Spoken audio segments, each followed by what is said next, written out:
Before we get into the show tonight, Kim Rashad's got to issue an apology. He's going to do it whether he likes it or not.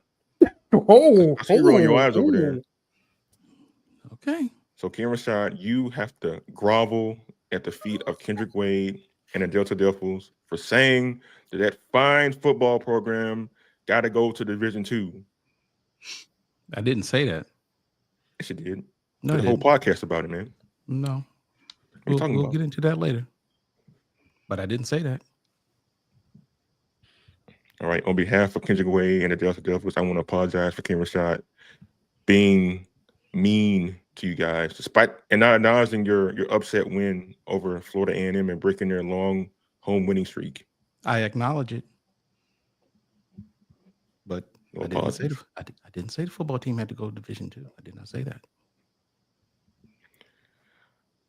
There are various TikToks and YouTube shorts in the public of you justifying it. Okay. All right. So as you see, Kim Rashad is very, very stubborn. With that being said, I'm Kendrick. I'm joined by Chris Stevens, who is in his Mercedes. Young ladies. And then Jared Hoffman, Team Tiffany, Team Bowie State, and Kim Rashad, who just like millions of y'all joined the Blue Sky Brigade in the last couple of weeks. That's right. How's it been so far on Blue Sky? It's been a beautiful thing. It's what social media was supposed to be. Yes, exactly. I got a comment about Blue Sky later on the show, but I'll save it for then. Tonight, though, we're going to talk some football. I'm going to talk about some important games coming up. 2 of them postseason games. One of them involves a team that could make the postseason, and the others really don't have very much stakes in terms of like postseason play, but are rivalries. And with that being said, we're going to get into our 5 games to watch. As always, every week, our colleague, our D2 expert, who's not a football expert, Jared Hoffman, puts together the list of 5 games everybody should watch this weekend. And here they go as follows. Miles versus Carson-Newman. That is a playoff game. Miles will be hosting that one. Virginia Union is going to hit the road against Wingate. And their Division II playoff game on Saturday, I'm taking it back to Division I. Jackson State, the SWAC East champs, they're going down to Lawrence, Mississippi. Would have a gas station on campus to play against Alcorn State on the reservation. And then the Florida Classic, FAMU against Bethune-Cookman in Orlando. And boy, that's going to be a thriller. Then finally, we got Tennessee State, the Fighting 80 Georgias.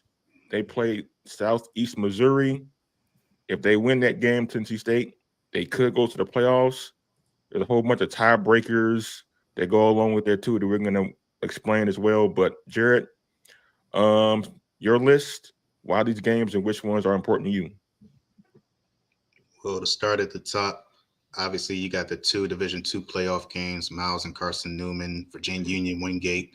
We'll get more into those games as the show goes on, but Miles is coming off of a bludgeoning of Clark Atlanta in the SIAC championship game, and they're looking to ride that momentum into a Division II playoff run, starting with Carson-Newman in the opening round. Virginia Union and Wingate, this is deja vu for them.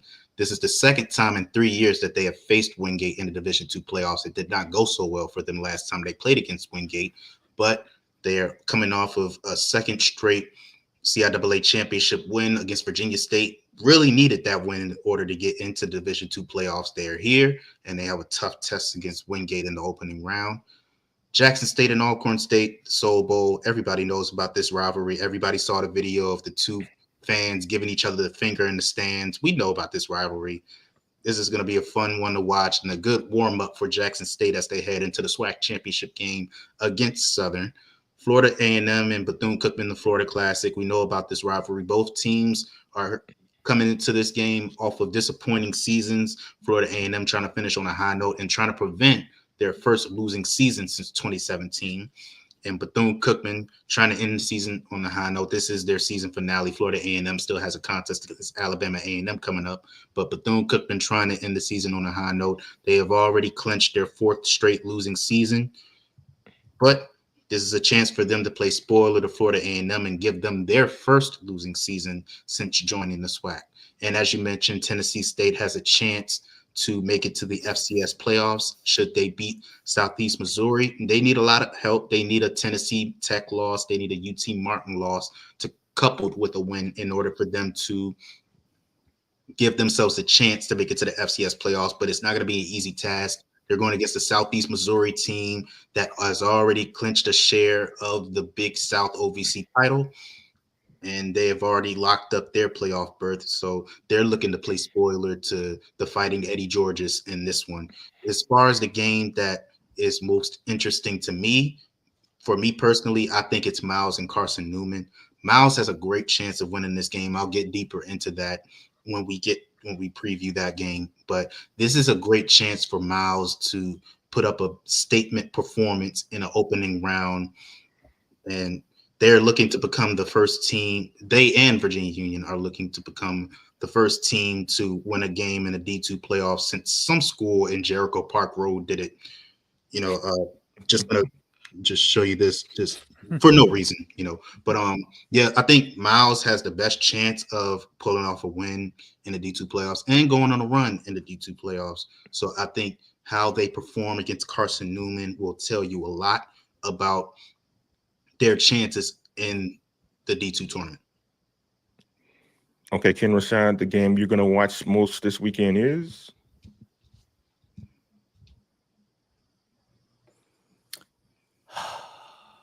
FAMU and Bethune-Cookman. Because I got a feeling that I got a feeling this game may be problematic for FAMU. And they are already hurting right now. I mean, they're like really hurting. The sky was falling, but the sky fell last week. The sky's broke at FAMU in Tallahassee right now. And to lose to Bethune-Cookman, which I think is very likely because I just think their spirit has been broken. That's the game I'm going to watch. Their spirit is broken. Yeah. FAMU I think their spirit is broken. FAMU announced Tuesday that they changed offensive coordinators. Joseph Henry's out. Henry Burris, former CFL quarterback, NFL quarterback, former Chicago Bears quarterback. He's going to be calling plays for them in the Florida Classic and for the rest of the season. I don't know if they're broken, but they seem to be pretty desperate right now to change OCs as late in the season. When you change OCs with 1 game left in the season, 2 games left in the season, you're broken. Scott, you're broken. So we're fighting for a winning season right now, and that will be determined on Saturday. Yeah, Chris Stevens, the game you're going to watch this weekend? Whoo-wee, Lord have mercy. Florida Agricultural Mechanical University. Tallahassee, Florida. House of the 7 Hills. We brag different. We gonna strike, and strike again. Well, your strike ain't been striking in 2024. So now, you guys have the unenviable task of trying to save face against your bitter rivals. I mean, yeah, you guys don't like Jackson State and they don't like y'all either, but Jackson State, they cut your tail off. They cut that rattler off. There's a couple other schools that don't like you and you don't like back, but you guys don't play them anymore because you're in the SWAC now. Now you have to deal with the legacy of Larry Little, Alvin B, call him Shine Wyatt. I need Shine to show up on the sideline wearing one of them shark skin suits that he used to wear. I never forget, this dude came to Dover in one of those real hot Dover Octobers with snakeskin boots on. I need Shine to join Ray Woody on the sidelines in some snakeskin boots in Orlando. I need the spirit of Rasheem Mathis, Nick Collins. I need those guys to show up and show out and just keep this running Florida A&M joke of a season going, because I love to laugh at others' misfortune. And Florida A&M's disrespect of their previous athletic director has just given me so much joy to watch them fall off the cliff this season. So Bethune-Cookman, you got a Delaware State Hornet. It's Delaware State Day around here. Shout out to my fellow Hornets. But Bethune-Cookman, you got a Hornet rooting for you this Saturday. I would make the trip to Orlando, but I'm afraid I'm flying, so I don't know how I'd get there. But I'll be rooting for you guys this weekend because we got to see this joke through to the end of the season because I need the laughs. And right now, Florida A&M is providing me with a hearty laugh. So yes, I will be watching the Florida Classic. Man, everybody in the chat clowning on FAMU, Chris clowning on FAMU, Kieran Shock clowning on FAMU. I'm not gonna do that. Y'all took y'all lump Saturday, embarrassing fashion. So I'm gonna move on. So all I want to say is this before we move on, just with respect to that, Kendrick, there's a part of me, and I could be wrong, and I'm not trying to mischaracterize this person, but there's a part of me that just thinks that Tiffany Don Sykes is somewhere saying, I tried to tell you bitches.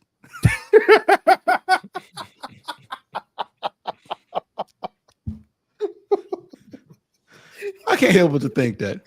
Part of me just thinks that she is somewhere laying back, chilling out. I tried to tell them bitches, but they wouldn't listen. Anyway, I'm sorry, kid. It was the stakeholders, man. Blame them. Gladly. Blame them, man. Go out. But the game I want to watch, the game I'm watching this weekend is Tennessee State versus Southeast Missouri. It's going to be played in Nashville at the Titan Stadium. Hopefully y'all come out and watch, man. Eddie George is real sensitive about y'all standing in the parking lot during the game. Come on inside and watch this game on Saturday, all right? Eat your wings and drink your beer while you're in there. Yeah, do that too. Yeah, I'm curious to see if they can beat the best team in OVC Big South and possibly get a trip to the postseason for the first time since 2013. It'll be great for their program. It'll be great for Eddie George because when he got the job, he didn't even have any desire to be a football coach. And so he decided, well, if I'm going to do this, I'm going to do it the right way.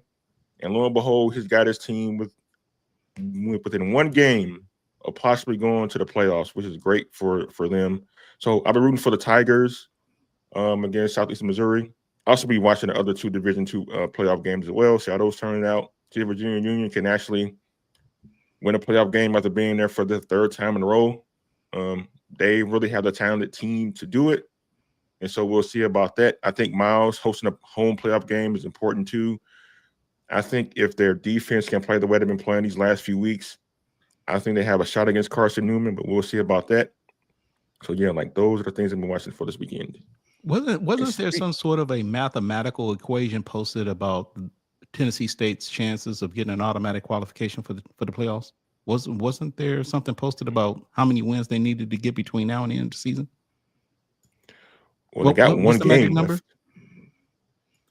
Oh, okay. I thought I saw something like it was a combination of them winning and some other losses or something like that. But I mean, at this point, they shouldn't have a problem getting in, right? If they win in UT Martin and Tennessee Tech, their two conference losses on the season, if they both lose, then they would have a good chance of getting into the FCS playoffs. Okay, yeah. I knew it was something like that, right? So yeah, it's still going to be some scoreboard watching going on. Yeah, and if they win, they could also gain a share of the OVC title, which they haven't had a conference championship since '99, I believe. Yeah. So.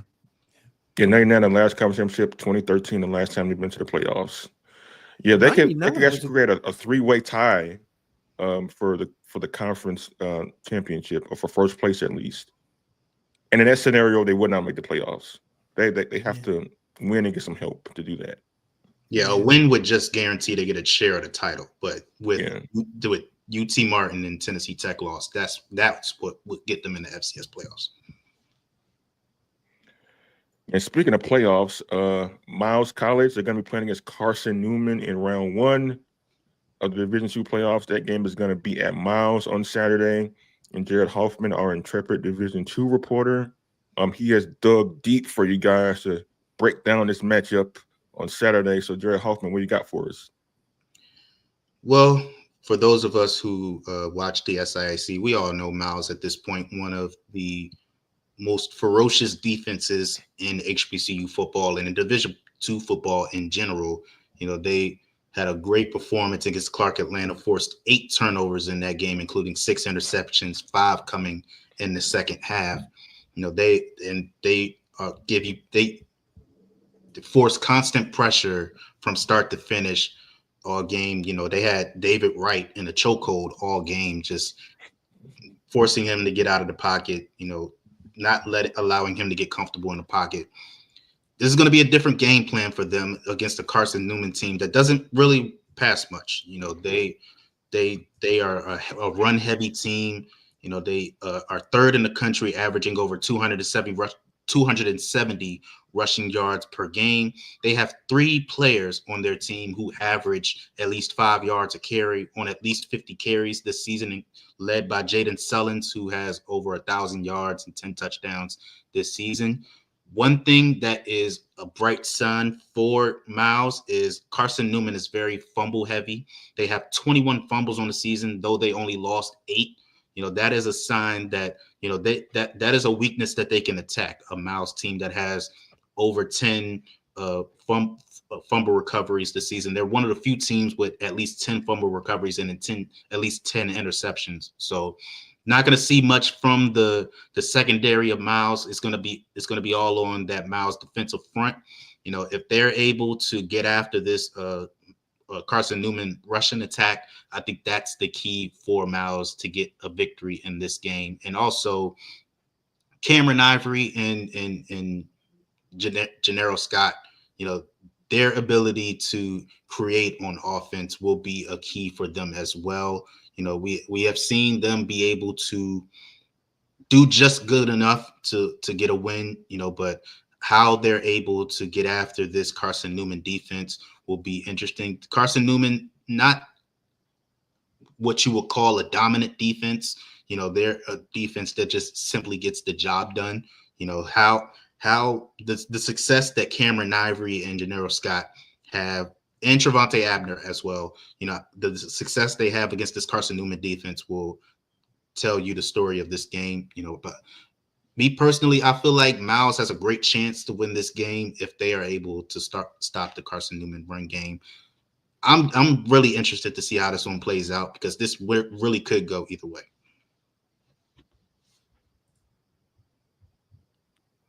Days without Kendrick. Change the damn sign. Hold on. Oh, he got the sign. Oh, this is going to be a great bit. Yes. Oh, this is going to be a So great I bit. gotta change this. Hold on, everybody. I gotta change this. Okay, one. Everybody see this? Everybody see it? And one day without me. That's what it is. So I got to change the sign. Dang it. Yes. Oh, well. So, as I was saying, Jared, what's going to be your sign that you know that, hey, this is going in the right direction for Miles against Carson-Newman? Like I said, if they're able to hold them within 100 as a team, hold them within 100 rushing yards or 150 rushing yards. They're a heavy rushing team, so that's going to be a tall task. If they're able to get a fast start like they did against Clark Atlanta, getting the defense involved and forcing turnovers that lead to scores on the other end, creating a short field so that their offense doesn't have to go down the field to score, as opposed to, being already past midfield. I think that's the key for Miles. If they're the defense is able to get them a short field and get Carson-Newman off the field on third down, force them to have to go to their passing game that they don't usually go to. That to me would be the sign that Miles is heading in the right direction and could, come away with the win. So, Chris, your thoughts on this game and Miles' chances, based on who their opponent is, like just having a home game give them an advantage in this one?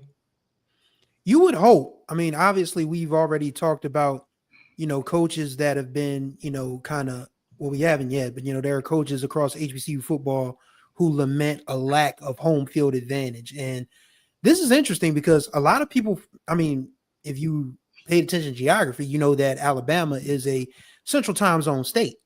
So this game is actually starting 11 a.m. local time.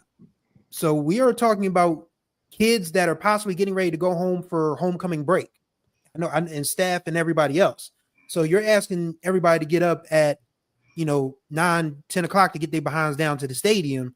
and, be loud and vocal and proud and all of that. And that's going to be a challenge. But if Miles can get a sizable crowd, I feel like that will work to their advantage. I mean, Carson-Newman is one of those schools that, they'll play anywhere. It doesn't matter. Crowd noise is going to affect them. But the Miles players need to hear, their classmates, their professors, their administrators cheering them on. And this is what you play for. I mean, you play to, well, as Herman Edwards would say, you play to win the game, but also you play to have home field advantage in the first round of the playoffs and so on and so forth. So hopefully that will work for Miles. But as far as my overall thoughts for the game, I agree with Jared. It's going to be a matter of if Miles can slow down Carson-Newman's run game. And then I think they need to jump out to a big lead. I mean, I don't think it needs to be anything exorbitant, but I feel like if they can get out to at least like a 10 or a 14-0, they'll be fine. So if they can jump out, they can get off to a good start and let that defense carry them the rest of the way, I think they'll win the game. And so the second playoff game involving Division II teams is Virginia Union against Wingate. Union's going to go on the road for that one to play it.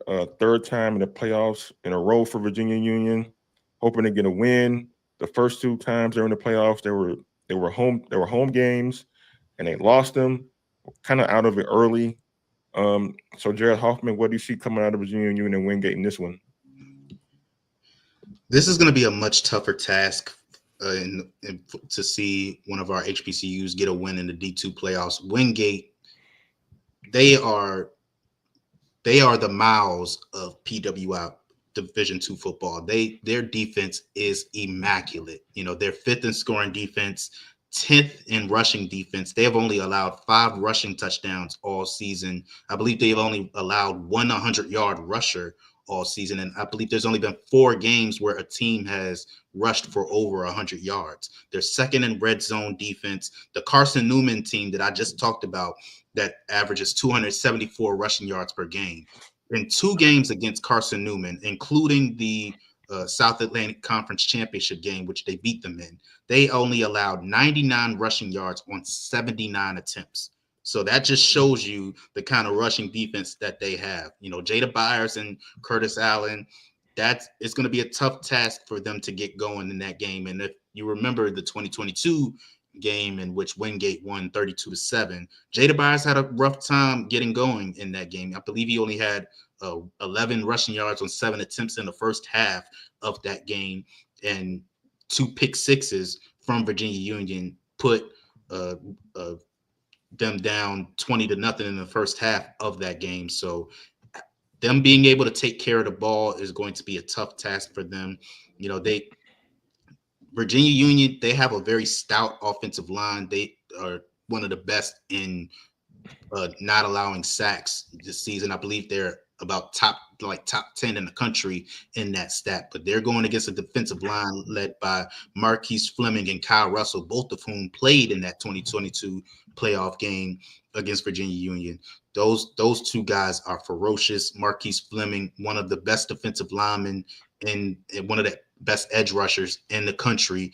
19 tackles for loss, 8 sacks, 2 forced fumbles. Kyle Russell has 11 tackles for loss, 6.5 sacks, 2 forced fumbles. Those 2 guys are going to be on Virginia Union's heels all game.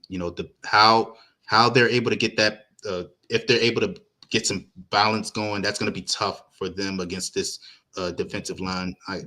I'm not saying that I believe that that Virginia Union has no chance in this game, but I would not be surprised if Wingate wins this game without much resistance. But I'm hopeful that Virginia Union has learned their lesson from their past 2 playoff mishaps. They're much better in the passing game now than they have been in years past. They have a go-to receiver like they did last time when they had John Giles. So I'm very hopeful that they can be better than they were in their past 2 appearances, but this Wingate defense is going to be a tough task to have success against them. Yeah, Chris, so despite the fact that it's probably Virginia's best team that's into the playoffs in these 3 appearances, Garrett don't seem so confident that they're going to beat Wingate. He might be leaning to them not winning. What chance do you give Virginia Union? Like, what do they have to do to convince you that, hey, like, they can win this playoff game? They are going to have to take care of the ball, as Jared said, and create opportunities where there are none. Basically, you need a big play of some kind, whether it's a blocked kick, whether it's a scoop and score, a pick six, even if you got to go into the razzle dazzle, with a halfback pass or a receiver option or something, a big play that can sort of get Wingate on their heel and say, okay, this isn't the Virginia Union team that we played in 2022. You have to go down there with the intention of humiliating them. And that's going to be tough to do. I mean, that number Jared gave about, Carson-Newman only averaging 1 point something yards a carry in two games is like, geez Louise, like, what are you supposed to do with that? But you got to find something, and I'm sure Dr. Alvin Parker and his staff have been working on this all week long, and they will continue to do so until they put the ball down on Saturday. So they just need to find a big play or two or three that can, get Wingate on their heels and then boost their confidence as well to say, okay, we belong here. We can get this done. I guess the odds, shucks.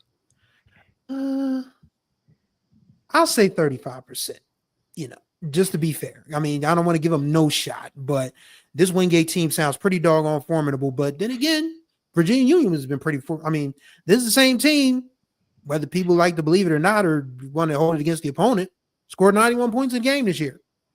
So, I mean, they're capable of offensive explosions. So they just got to find a way to make a play or two that can, give Wingate some pause. And I feel like they'll have confidence and, be able to compete in that game. To be a little bit more positive about Virginia Union's chances, Mark Wright will be the key to how well Virginia Union does in this game. If you remember, like I said before, the Virginia Union gave up 2 pick sixes in the first half of that game against Wingate in 2022. Mark Wright has been one of the most clean quarterbacks in the CIAA this season. Outside of the regular season finale against Virginia State, he's only had 2 interceptions. He had 3 against Virginia State. If he plays like he did against Virginia State in the regular season finale, Virginia Union has no chance because Wingate is going to run all over them. But if he plays like he has in all the other games this season, then Virginia Union have a great chance. The problem is that Virginia Union hasn't had the best strength of schedule this year. Outside of those games against Virginia State and against Johnson C. Smith and Winston-Salem State, they haven't played teams that have been playoff caliber. Shaw was a good win for them, but Shaw isn't a team that was close to being playoff caliber. Johnson C. Smith was their best shot against a true playoff caliber team because Winston-Salem State was out of the running once they lost to, I believe it was Johnson C. Smith. So and they performed pretty well against Johnson C. Smith, but we saw how Johnson C. Smith looked at the end of the season. So I don't know how much stock we could put into that game either. But to me, the key will be how clean Mark Wright plays in this game. If he has a clean game and he's able to provide some balance for Jada Byers and Curtis Allen to pick their spots and get, for them to be able to be effective, to keep the defense honest, then I think that they will have a great chance of winning this game. But if Mark Wright is not clean and the focus is on Jada Byers and Curtis Allen, Virginia Union doesn't have much of a chance. Yeah, for me, this is a veteran football team. They've been to the playoffs before. They get arguably one of the best players in all Division II football on their team in Jada Byers. They have a solid coaching staff with Alvin as their, I can't remember his last name. Jesus Christ. Parker. Dr. Alvin Parker. Yeah, Dr. Alvin Parker as their coach, who's experienced, who's won. I see no excuse for them to lose this game, actually, even though it's going to be on the road, even though they're playing the team that beat them in the playoffs before. You would hope all these experiences, wins and losses, would help them in a game like this. And so they should, with the maturity they got on their football team, with the skill they got on their football team, with the talent they got on their football team, they should not only be in this game, they should win this football game. So I'm going to pick Virginia Union to win despite how somber Jared Hoffman sounds right now. Yeah, so moving on to a football topic that I've been thinking about for a minute, and it involves coaching As you can see here, we got Alonzo Hampton in the middle. We got Raymond Woody. We got Vincent Brown. We got Ken Rashad's guy and Mickey Joseph. And we got the excited James Cozy, Florida A&M. Now, all these coaches have one thing in common. They're not going to the playoffs. As a matter of fact, like all of them have had, say for, a Florida A&M, a losing season so far. And the reason I bring this up is because myself, Ken, and Jared, we listen to all these weekly press conferences the coaches have each Monday morning. And I can't help but notice, like, it seems like these coaches are so surprised at the state of their football teams. Week in and week out, they're underperforming. Week in and week out, the expectations of what they think their football team is not being met for like various reasons, whether it's too many penalties, whether they're executing well, whether in the case of North Carolina A&T, they can't score on anybody. In the case of Florida A&M, they're losing to a winless team the year after winning the championship. And it got me thinking, like, do these guys know what they're getting themselves into when they take these black college football jobs?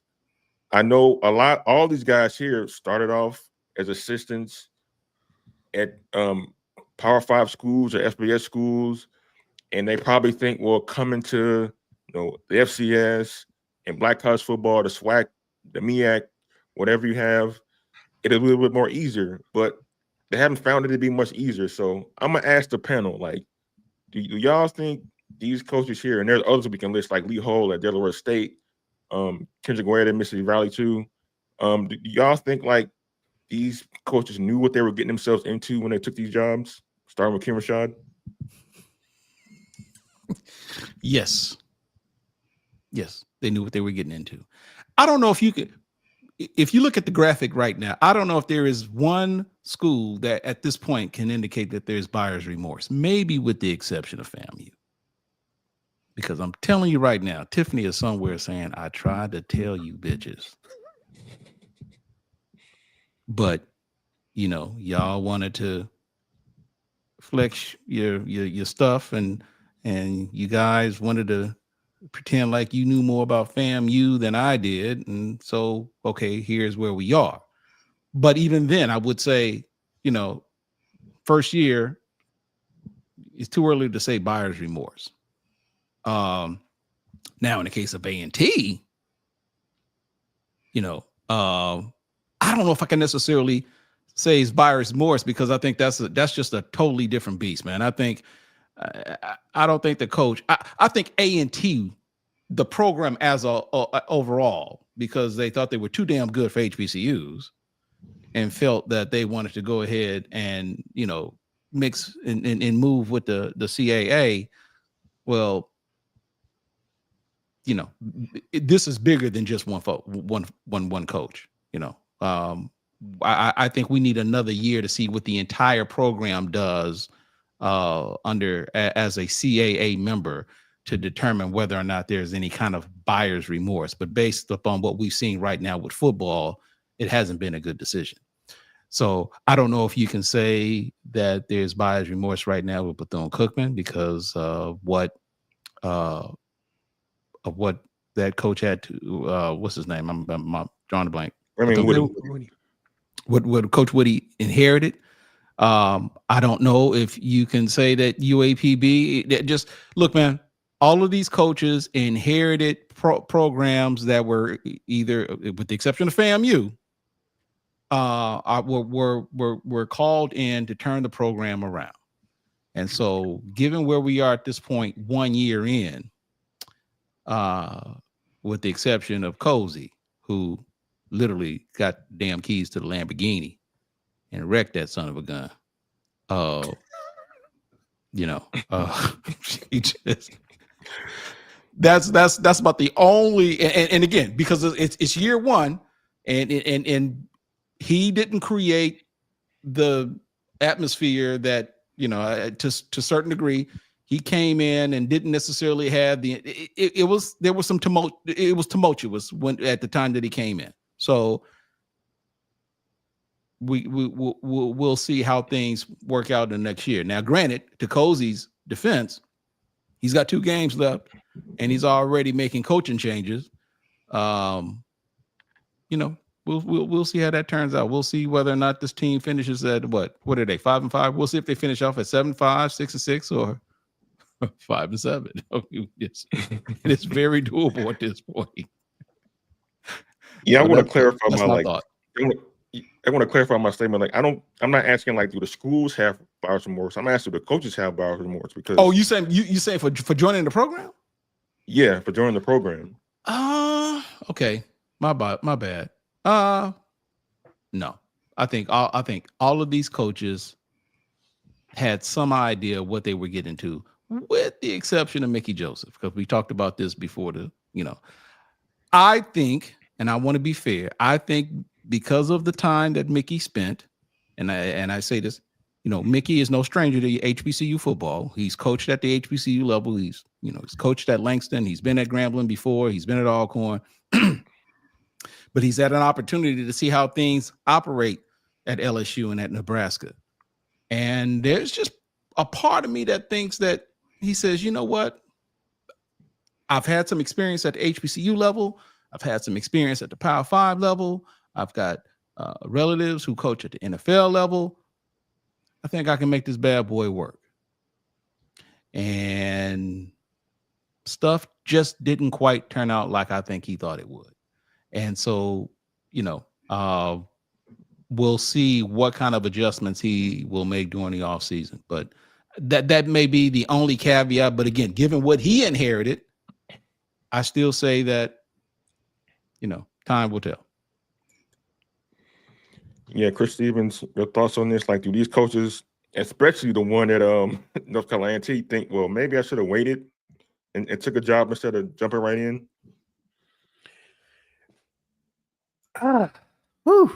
Cold game.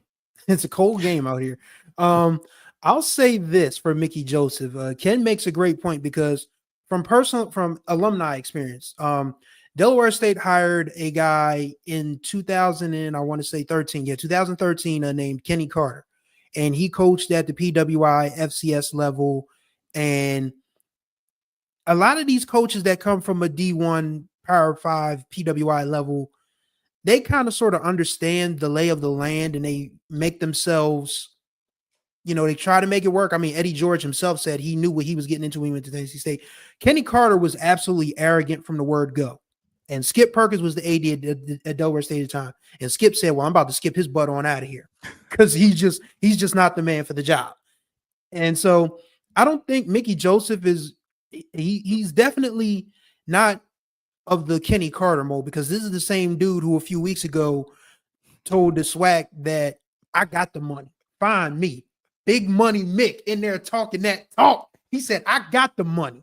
Find me. Your referees is trash. And Charles McCullough said, okay, we need that 5G. Mickey said, I got that. So I don't think Mickey Joseph is having buyer's remorse. I do think Vincent Brown might, though, because this is a guy who came into, I think he had stars in his eyes. All due respect to him, because this is an A&T program that's been successful everywhere they've gone, except for the Coastal Athletic Association. So this is when Dorothy and Toto find out that they ain't in Kansas anymore. This is a whole different ball game. And now you get into, you're getting into Villanova, you're getting into New Hampshire, you're getting into Richmond. Delaware, of course, is leaving after this year. You got all these big name programs who have had FCS playoff success, and you go in there thinking, and A&T went there thinking, okay, all right, we can do this. Not so much. So, I do feel, and Vincent Brown is going to carry the brunt of this, because this is, the head coach, that comes with the territory. But as Ken said, it is bigger than Vincent Brown at this point. This is an administrative issue. This is an alumni issue, probably, because they don't know if they want to keep Vincent Brown or kick him out, or do they have the money to kick him out, and who they're going to get to take his place. So, if anybody should have buyer's remorse, it's Vincent Brown. I don't like Alonzo Hampton up there, honestly, because he wanted this job.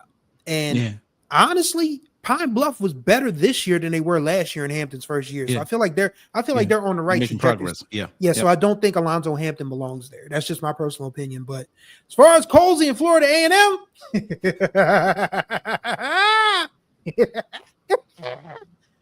but yeah, I don't know if he has buyer's remorse, but I can tell you now, there's a hashtag that goes around on social media whenever the political sphere goes haywire, and it's Black Women Warned You.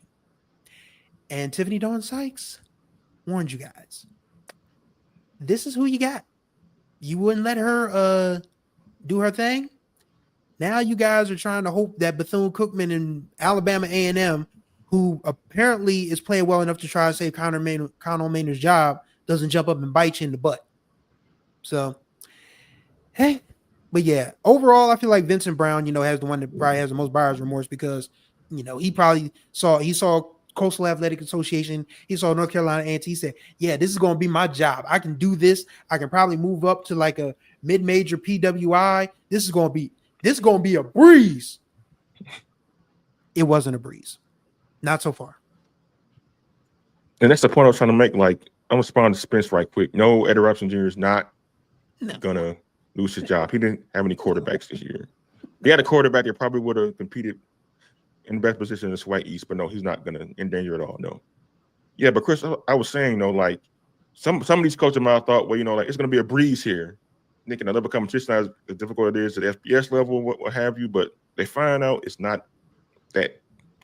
So Jared, your thoughts on this and whether any of these coaches I posted up here have any remorse about signing on to take on this task?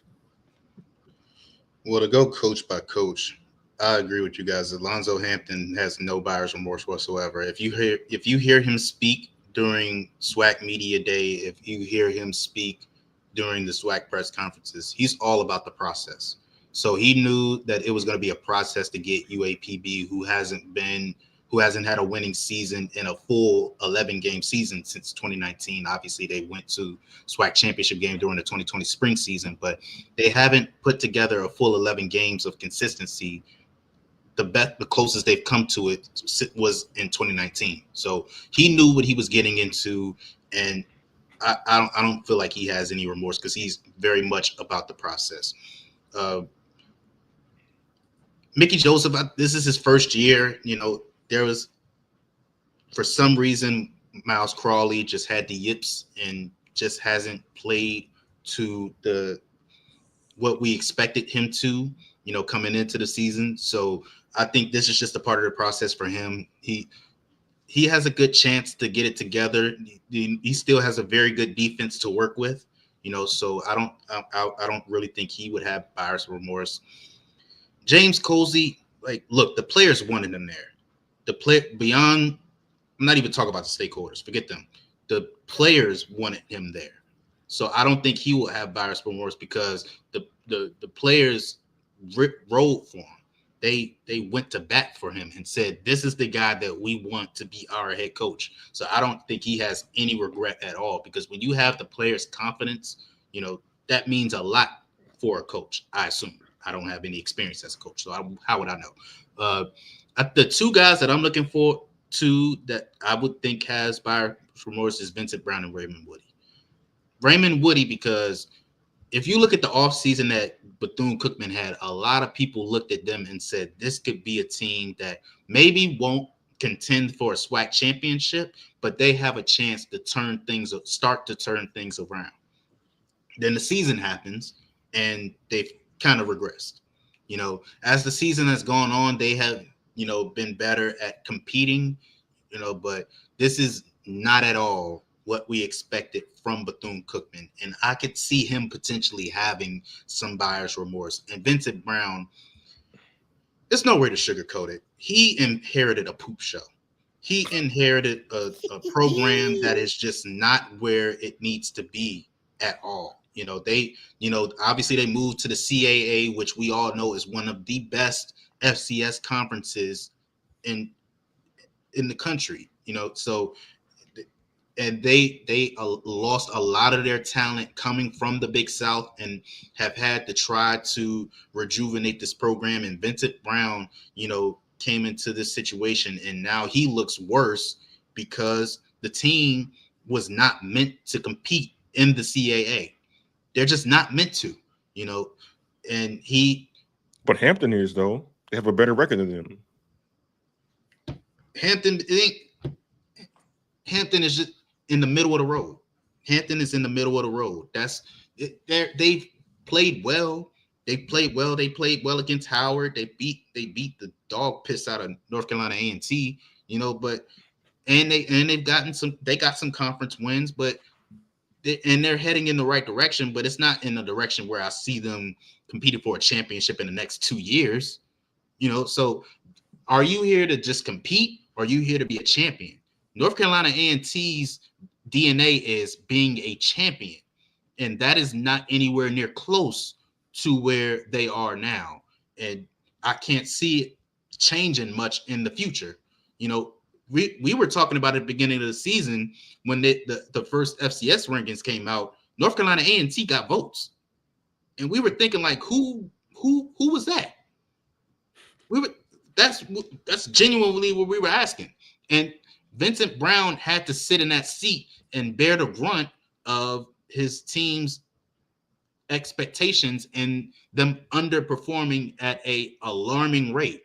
So I don't really know who truly has buyer's remorse, but if I could say who I think should have buyer's remorse, is Raymond Woody, because this offseason they put the expectation out there that they were ready to turn things around and they regressed. And Vincent Brown, because he was put in a position to take care of a team that is plummeting. So that's just my impression. Yo, Adrian Crook said those were drumline votes. might well have been. They must have been voting who has the best homecoming. They thought they were voting for who has the best homecoming, and they put North Carolina A&T, not knowing that this was the FCS preseason rankings. Who knows? I don't know. Maybe they meant North Carolina Central. I don't know. Lord have mercy. And Spence, what are Alabama State? Where truly are Alabama State's expectations with Eddie Robinson as head coach? I still think SWAC East is fair for them. I mean, again, we don't know what they would have been with a healthy Andrew Body, and I don't think it's fair to, the only coach in America to get fired after having illness and injury mess him up is Rod Milstead at Delaware State. I digress, but a lot of other coaches, they get the benefit of the doubt when your star transfer, blows his shoulder out the first game of the season. So I don't think they lost three quarterbacks this season. Yeah, I don't think it's fair. I don't think that's fair to judge Well, Eddie look, Robinson based off this season. Put in consideration who Alabama State had before Eddie Robinson Jr. got there. I mean, look, Donald Hill-Ely, Eddie Robinson Jr. Okay, because all the man has done since he's gotten there is he literally has turned Alabama State's football program around. They are relevant in the SWAC East. They weren't relevant before. I think they went. I think they've had this is year 3? Mm-hmm. Yeah. They've had a winning season every year that he's been there. So he's an alum, he's well-liked, he's well-respected, and he's not an embarrassment to the program. If anything, he's been nothing but a breath of fresh air. So the way I see it, as long as Alabama State continues to compete, as long as they continue to stay relevant, I mean, they had some knocks this year, and to be quite honest with you, when you put in consideration their quarterback situation this year and the fact that they are where they are now, kudos to him for doing it. He took a wide receiver, man, and turned him into a quarterback who actually won games for them. So, I mean, nobody's making excuses. The data's there. We see the eye test. What are they? 6-5 right now? 7-5. 5-5. Okay, 5-5. But all things considered, how this year went, it could have been a hell of a lot worse, and no one would be able to blame him because, as we all know, this is a violent sport. Injuries happen. Quarterbacks get hurt. And in his particular instance, he had 3 quarterbacks to get hurt. Eddie Robinson, man, Eddie Robinson Jr. will probably be at Alabama State for as long as he wants to be there. And the thing real about quick, that is despite the fact that they didn't win the SWAC East. They gave JSU all they could handle last week. Despite the limitations they had You're on right. offense, despite the quarterback Yeah. performance, like they were in that game in the fourth quarter. And a couple of breaks going their way, they possibly could have won because Jackson State's offense was pretty much kind of shut down for most of that game by their great defense. So, yeah, they're definitely going in the right direction under Eddie Robinson Jr. Real quick, Donald Hill-Ely was not a good coach at Morgan State. I don't know why Alabama State thought he was going to be a good coach. I'm just, I was a student reporter at Delaware State when he was coach. Uh-oh. Gosh darn I it. think Xfinity got him, man. He's making that Chris point. needs a sign, like I have a sign. Days since Xfinity ruined my Xfinity got you, man. Finish your point. Oh, I was You just had to saying go that. back. I was going to say Donald Hill-Ely was not a good coach at Morgan State. I saw that up close and personal as a student reporter at Delaware State. So I don't know what Alabama State was thinking. Yeah, I think it would be fair for us to judge Eddie Robinson Jr. and the job he did this season had Andrew Body been there by at least mid-season. If he was there at least through mid-season and they're like 2-4, then I think Eddie Robinson should be talked about. I still don't think that his job should be at stake, but it would be fair to criticize him had Andrew Body been there through the first 6 games. But Andrew Body was gone after the first game. Yeah, keep in mind when Eddie Robinson first took this job, we kind of, Alabama State was kind of getting dug about, he hadn't coached before, and that, I think, reportedly he was somewhere in Houston, as he was involved with real estate, and so he takes the head coaching job at Alabama State, and look, he's done nothing but win since he's been there. So, sorry, I didn't mean to cut you off, Jared, but I didn't know if you were done enough. I just wanted to finish that point.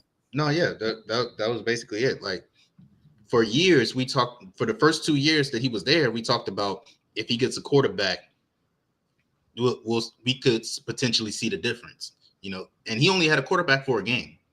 So we'll see if next year they're able to get in the recruiting trail and, find a suitable quarterback, a full-time quarterback or maybe they stay with Kareem Key, who knows? But, I think that if he gets out in the recruiting trail and gets a quarterback, I think he will be in a much better position than he was this year with 3 quarterbacks going down. Now, if he doesn't show any growth or improvement, or even if the defense starts to digress, then I think we could have some conversations. It'll be up to Alabama State and the Alabama State community to determine whether or not he's the man for the job. But I think it would be fair if he has all the pieces in place and he under delivers. He did not have the pieces this year.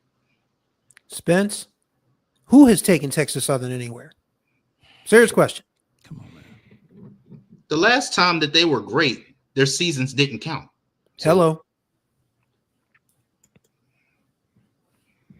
Yeah, Texas Southern, they don't Look. they don't have a a program that they don't have a program that hasn't been consistent outside of the Johnny Cole years. He may not have taken Texas Southern anywhere, but look, it was because of Andrew Body we talked about Texas Southern football as much as we did. Exactly. And Ladarius Owens as well. And Ladarius Owens, exactly right. So, because outside of that, the only time we talk about Texas Southern is when we talk about the damn border regions. Oh yeah, speaking of them, like I have to apologize. And attendance, 1,500 people showing up in a 30,000 seat stadium. They got more 0-10 seasons than they have winning seasons since 2010. So I don't even have to look that up. I know that's true. He's right, y'all. Yeah, I gotta apologize to all my colleagues on the call here because Don't do it. I said at the beginning of the season that all of y'all, Chris, Jared, you can either apologize to the border regions at Texas Southern for the decision they made to hire Chris Dishman. And this week, Chris Dishman, he made me change my mind. He made me change my mind because he got on that SWAC call on Monday, and the first thing he said was like, the people need to come to the games. They need to buy tickets because only 1,500 of y'all showed up in a 30,000 seat stadium. And Chris wrote a story about it. It was actually 6,000 people at the game, which is still not very good. But bro, like, you don't give like anybody anything to work with at least the media that I'm exposed to. The thing is, He Kendrick, doesn't seem very interested about talking to us it was every an week. unsolicited comment. No one said anything. No one asked Nobody him even asked him anything about it. He just said about attendance. He just he just brought it up. I was like, come on, Bringing man. it up. I mean, just like for the sake of bringing it up. they struggle historically to like draw. They have in Houston. They have. Well, But look, I mean, like, I apologize, guys, man. Like, y'all were right. Y'all were right. But they didn't win 4 games though this season, so I was kind of half right. But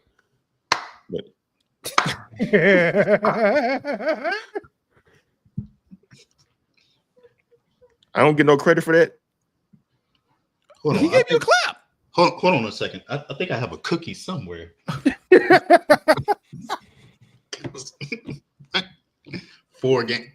Whoa. 4 games. How many they Florida win A&M last did year that, though? and this is the worst Florida A&M has been, and they still won 5 games. Like, what are we talking about? 4 wins. For Texas Southern, a team that historically been mid, 4 games with a first-year coach who never coached at this level before is Wait a minute. pretty good for them. A team that's been historically what? Mid Mid. what? Dumpster fire. A historical dumpster I'm fire. trying to be generous, Buns. man. Man, look. Buns. They have either Jeez. been come on, Kendrick. Okay. Texas Southern ain't been good since Homer Jones, God rest his soul, the inventor of the spike, was there. That's going way back, man. Chris Williams said Fred McNair is somewhere laughing at him. You know, he's another one that said, I told you MFs. And where's Fred McNair going? To the SWAC championship game. Exactly. Mm. You know what just made me wonder? Might Fred McNair's name come up in all season for any of these vacant positions that might come up? Got to. They should. Got to. They should reach out to him. I would. If I was North Carolina A&T. Alabama A&M. Grambling. Stop. Okay. That's just You always not got to funny. take it a little too far. That's just not funny. Kendrick be hitting below the belt like China used to do back in the days with D-Generation X, man. Just always, my goodness. Anyway. Yeah, so our last topic is always our off topic. If we non-sports related, what have you, is this. Now, I've seen this meme. Many of you at home or listening probably seen this meme. It's from some type of cartoon. It's a guy who has a bunch of swords pointed at him, unbothered by whatever's going on around him. And this meme has normally been used on social media as a precursor to someone saying, well, my unpopular opinion about so-and-so is this. So tonight's show, we're going to go around our panel and get our personal unpopular opinions, no matter what it is. It could be sports, politics, society, the border region, Texas Southern, what have you. So I'm gonna start this one off with Chris Stevens. Okay, I have 2.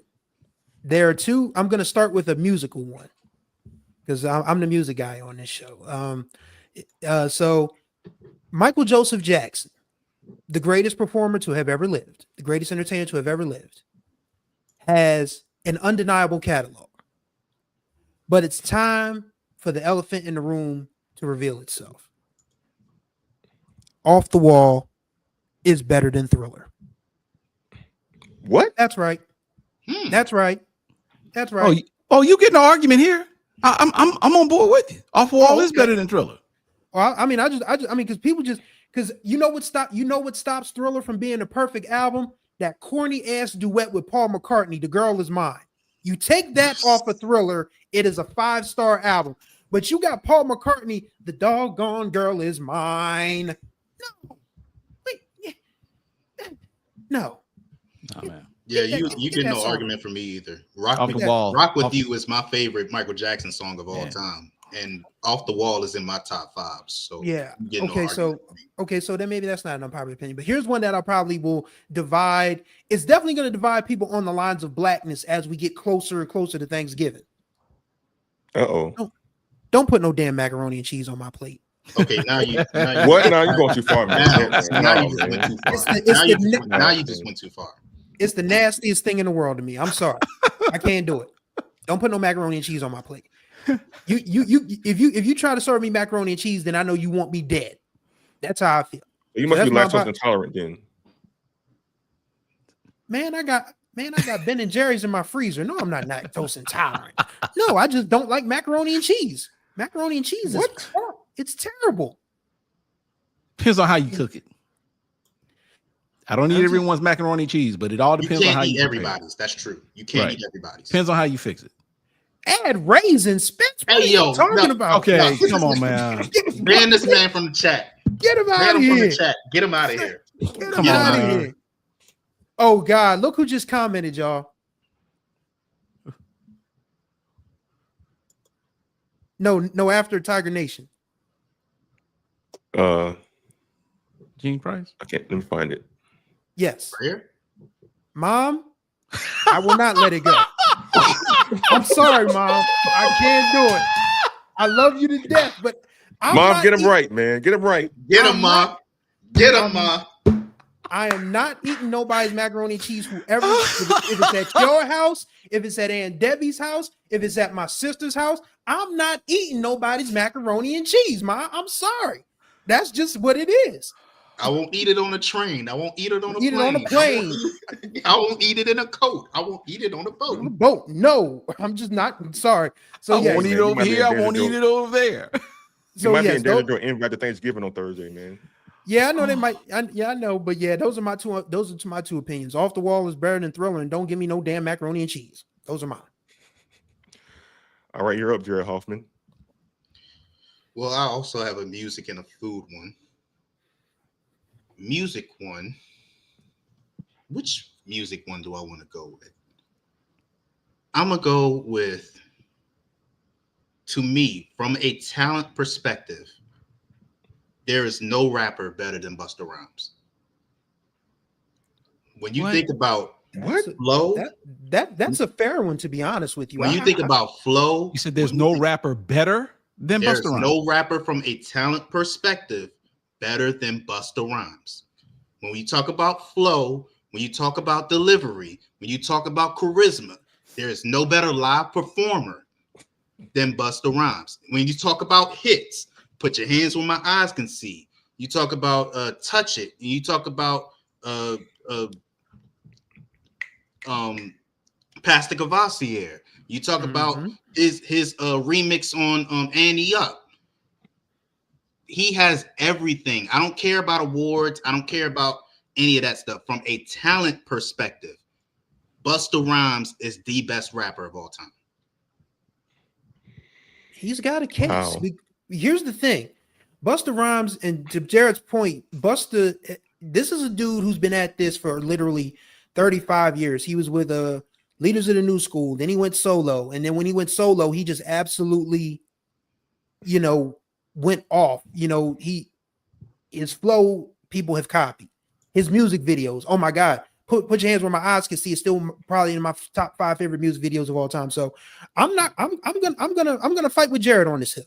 Busta Rhymes is definitely pound for pound, probably the most talented dude to ever do this. Amanda thinks so. You got a friend in Amanda, Jared. Busta Rhymes. Of all of you know what? I mean, look, the brother can go. You put him on stage. You put him on stage against all the greatest rappers. Now he will have the best set. It's not even a question. There is no rapper who is a better live performer than Busta Rhymes. And of course, Spliff Star is a part of that. But still, Busta Rhymes is the best live performer. But to my food one, we all know that waffles are better than pancakes. What? We're just gonna go by that. That's not my unpopular opinion, but we all know that that's true. Stop bringing up French toast. It has no business being in that discussion. French toast is not good. French toast is the little brother that you got to take with you when you have to go outside. It has no reason to be in the discussion with waffles and pancakes. What? Yes, thank you. Waffles are better than pancakes, and French toast has no reason being in the discussion. I don't know who put French toast in the discussion, but it needs to go somewhere. You always got to decorate French toast. You can just put waffles and pancakes and syrup. With French toast, you got to put powdered sugar. You got to put fruit. You got to put all this decorative stuff to make it good. It's not good. But that's what makes it good, though. What makes it good? The powdered sugar, the strawberries, Exactly. whatever, man. How many times you seen people put fruit and all that stuff on waffles and pancakes? You don't need it.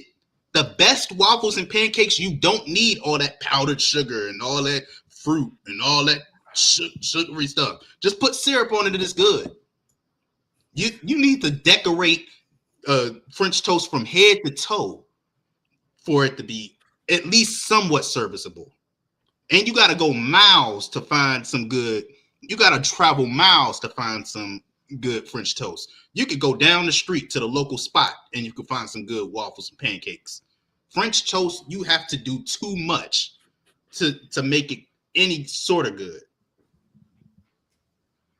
Okay. Wow. I'm surprised.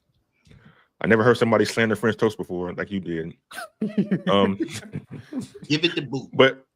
But here's mine though, and this kind of triggered me this week. Ken Rashad joined Blue Sky. Chris Stevens joined Blue Sky. I'm on Blue Sky. I'll be there soon.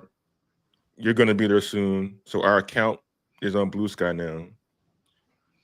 The thing that bothers me about all this, number one, nobody cares what social media platform you use or go to. And number two, all these celebrities making these long ass posts about them leaving Twitter to go to Blue Sky. You're not that important. Nobody cares about you. I mean, like, Twitter is full of like millions of people.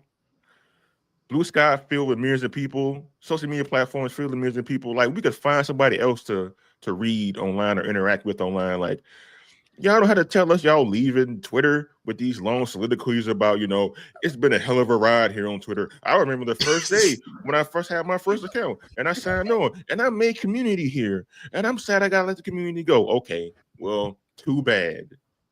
I'm staying on Twitter until it blows up, until Elon Musk does something different with it. Because I told my wife the other day, like, I can't join something else. And I'm already on Facebook. I'm already on Twitter. I'm already on Instagram. I'm already on Threads. I tried the Spill app. I don't know how that works. Man, this stuff ain't important, man. It's a big distraction. It's the celebrity transfer portal. I'm not going to lie. That's exactly what it is. I'm not going to lie. Exactly Celebrities giving statements about them leaving Twitter to go to Blue Sky is hilarious. That's funny. Yeah, Tiger Nation. Just leave, man. It's Just like leave, when people announce that they're taking a social media break. Like LeBron James did today. That guy. And my second one actually. Whoa, what happened? What did LeBron James said? Do? He was taking a few days off of social media. I don't know why, but he just announced it. Okay. Yeah, people do it on Facebook too sometimes. Like, I got to take a break from Facebook, from all the comments and from all the interactions. Like, they do it a lot on Instagram too. Yeah. My wife deletes her Facebook app like 9 times a year before she and comes back every time. But stop making these announcements you leave on social media. Like, you won't be missed. Seriously, you won't be missed. And my second one is LeBron James related. Like, dude, I was all behind you as a black father myself, wanting to see his son come up and get opportunity he otherwise probably wouldn't get without your influence. But reportedly having that dude not play any role games, to sit on the bench with the Lakers is not going to help his development at all. Not at all. Like, you're actually hurting his development by doing that. He plays one G League game, scores 4 points on 10 shots, has 4 turnovers. All of a sudden, he's going back to the Lakers and sit on the bench next to next to Luke Walton, for Christ's sake. I don't know who's on the Lakers bench anymore. Wasted pick. But yeah, like LeBron James, man, like I love you as a basketball player, though you're not better than Jordan. But please don't rob your son of development. He probably should still be in college, but understand why you want to play with him. It was a heck of a story, manufactured, but heck of a story nonetheless. But let the kid be a man and develop on his own. If he's good enough, he could play for the Lakers. If he's not good enough, well, you know, he can always rely on your millions of dollars that he has in his trust fund. But that's my rant, though. Cameron Shaw, you're up next. I couldn't really come up with an opinion, but I will pose a question that I am interested in hearing from you guys as well as those of you in the chat. Now, as you guys may or may not be aware, yesterday was the birthday, the very lovely Mrs. Rashad. Okay, so we were out celebrating, family, me, my two boys, and the missus. We went and took her to her restaurant that she really, really likes. And so while we were in the car listening to music and just kind of talking, there were two songs that came on. And I posed this question because I thought, you know what, that may be an interesting question. I'm just curious, and this is coming out of nowhere. There was a song that was, I forgot which one it was, but one was a song by I can't, my goodness, it just slipped me. One was this Fantasia, and then the next song came on was a song by Jennifer Hudson. And I asked the question, out of the two, who's better, Fantasia or Jennifer Hudson? Be careful, because I said, think about it, because I thought they were all going to go, but they had to really think about it. So I'm asking you guys, Fantasia or Jennifer Hudson? Question. Are we simply talking about voices? We talk whatever criteria you think. I'm not putting any caveat. Just Jared asking the real questions here. Because voice for voice. Yeah. Okay. Yeah. Right. You know what? I just thought about that. Yeah. Voices. Man, voice for voice. They going at it like two heavyweight boxers. That's tough. Ooh. And the reason why I thought about it, because you guys talk about rappers, and I'm thinking, you know what, we were talking about Fantasia and Jennifer Hudson, but voice-wise. Funny enough, that was going to be my other unpopular music opinion. I didn't think it was unpopular enough for me to say it, but I feel like D'Angelo has the best voice in all of R&B in terms of voices. But okay, but Fantasia, but Fantasia or Jennifer.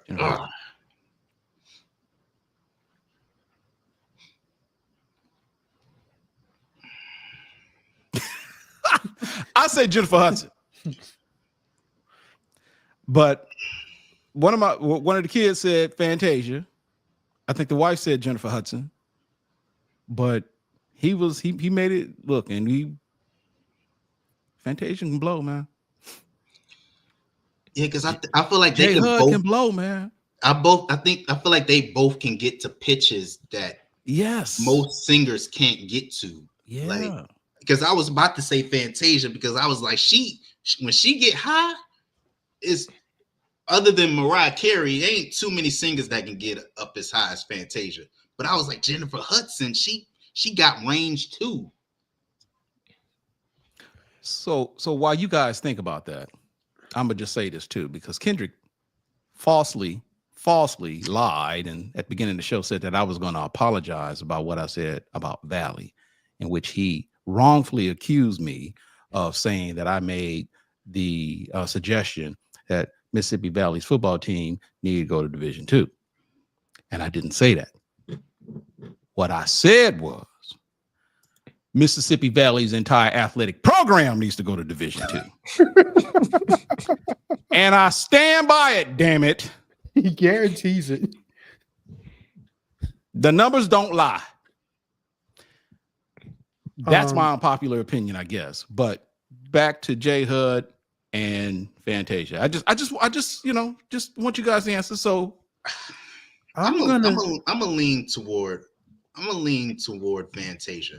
Okay. I'm gonna lean toward Fantasia. But they both have beautiful voices. Which one screams prettier?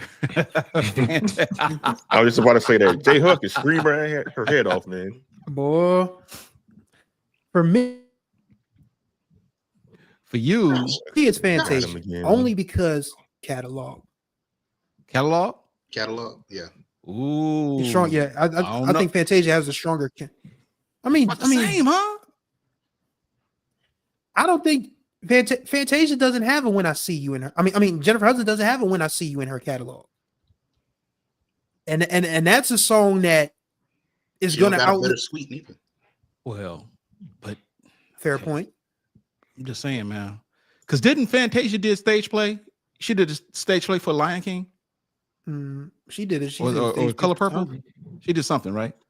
Color, Jennifer yeah, I think it was Hudson- color. Yeah, I think it was Color Purple. She did. Look, man, I'm telling you, she sung her ass off. What was it? Dream Girls, Effie. Oh Lord, Mhm. Look, man. I say J Hub, but I hear you. I hear you.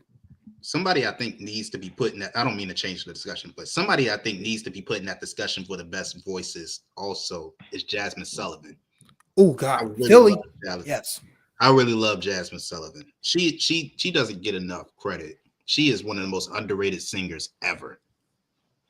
And what's crazy is like she's one of those people who can literally sing about anything. Like the last album was called Hotels. Like she was literally singing about, women living their best lives, having, that, the sauce basically. And I mean, and then, earlier in her career, she had Lions, Tigers, and Bears, which is still one of the most emotional songs I've ever heard anybody sing. So yeah, Jasmine Sullivan definitely deserves way more credit. Like she just hasn't had that breakout album, that breakout song yet. But when it comes, the world's gonna know. Absolutely. It should have been. She should have been had it already. She'd never put out a bad album. Nope. But it's just the fact that she isn't the media darling's favorite. Like Glorilla has an Glorilla. excellent voice. I'm telling you now. Her music, man. Her music. She played at Jack Stay Home. Whenever Music. whenever Glorilla speaks, I need to turn on the captions. I always understand what she's saying. I always understand what she's saying. I'll be like, what? She's popular, man. Because real quick, I was at the high school basketball media day asking, local Delaware high school basketball players what their favorite song was, and this young white girl, she said without a second thought, "Yeah, Glow." I was like, "Yeah, Glow." Hey I was man, like, I'm unashamed. Fine. I listen to that song unashamed. That's another Wow, hot take. Glorilla. Women rappers are much better nowadays than men rappers. Oh hell yeah, that's not They- even a they are- unpopular take. That's a fact. That's not even unpopular. That's That a is- fact. That's a true fact. The women are running hip hop right now. And there's so many. I mean, people complain about Megan twerking and Glow talking about beating girls up, but you got Doshi, you got Flo Milli, Rico Nasty, Doja DC, Cat, Rico. Doja Cat. If you like your women rappers a little racist who like to be in chat rooms showing feet, that type of thing. If you like, Whoa. But She's yeah, I mean, talented, but, she is a person. she's a person, but she can rap her ass off. Yeah, though. she's talented, But yeah, the women rappers right now are just so much better because they have so much more to prove. A lot of these dudes are just lazy. Like, aside from Kendrick, nobody's really rapping anymore because he literally just sent Drake back to the glue factory. But nobody else in the male sphere is really rapping like that right now. Probably except for I'll take that back. Freddie Gibbs still puts out some good music. Well, I'll rock with Freddie Gibbs for sure. And what about J. Cole? What about I was gonna say, look, J. Cole, I think you got to put him in there too. Yeah, you got to, yeah. But He has bored me for 13 years. He's bored you? Dang, bored you for 13 years. He's one of those and I mean this with no disrespect, but he's one of the spoken word rappers. Oh, you know yeah. what I mean? Like Like Common is, yeah. Yeah, like he I have him in that Common, that Most Def. I forget what his name. Now, Common will bore you. Yeah, Common is born, but most Yasin Bey now. Oh, but Yasin Bey, that's what it is. But yeah, most Yasin, whatever you want to call him, he's extremely talented. Like, you know, that's a dude I wouldn't really classify as a spoken word guy. But J. Cole, this is the same dude who jumped on one of Miguel's best songs, Come Through and Chill, and started talking a whole bunch of stuff about the Egyptian pyramids when that song was literally about trying to close the deal. What woman is going to sit here listening to you talking about the Sphinx and Cleopatra when y'all are trying to get to the good stuff? Let's be serious. So yes, J. Cole is one of the most boring rappers to ever do it, and I'm glad that he realized that he's not in Kendrick Lamar's sphere. Thank God for that. Thank God for self-awareness. I ain't gonna say all that, but I definitely think that. But I think that once you get Kendrick, Drake, and J. Cole out the way, you're grasping for straws when you think about guys who are elite in hip hop, like talented creators, talented, but he's kind of like a different kind of hip hop artist. Weird, that's what he is. Let's be fair and say unorthodox. Yeah, he's very unorthodox. Then you look at all these new guys, and there's nothing. If you hear one of these new guys, you've heard all of them. That's basically what it is. Like women, you'll get very different sounds, even if they're talking about the same thing. One male rapper I'm still waiting for justice for, Big Crit. Shout out to Mississippi. Justice for Big Crit. This super water, pop that. If y'all ain't never listened to Big Crit, man, you're doing yourself a disservice. But yeah, justice for Big Crit. That's all I got. I got Jennifer Hudson all the way. Answer Ken's question. I think whoever said they tired of Kendrick, I'm tired of that song though. Not like us though, but not Kendrick though. I still bump that song. I still love that song. I can't wait to hear it at the Super Bowl. Oh God, no. I can't wait. Anyway, Ken Rashad said that thing you said at the end of the show to help people support you in your massive salary. Buy some merch. Go to shop.hbcusports.com. You can get you one of these. Kendrick had a fly cap on Monday. We got all kinds of look for you. For you, look, I'm gonna tell you now. Deion Rashad said you need to come up with something pink. UAKs. We got it pink HBCU sports gear. We got some red. We even got some green for you D2 Mississippi Valley folks. I mean, we got it. Why, Ken? Why you go there, man? I'm just saying. It's all there. All right. But no, seriously. Take a moment. Also donate to the operation. You go to hbcusports.com/donate. You can also become an HBCU Sports member of the HBCU YouTube channel. You become a level 1 or level 2 subscriber. Anything and everything that you give will be greatly appreciated. And I will end on that. All right. Excuse us for Ken Rashad. He's not right in the head. But anyway, I'm Kendrick. That's Chris. That's Jared. We'll see you on Monday. Have a good weekend, folks. Bye, y'all.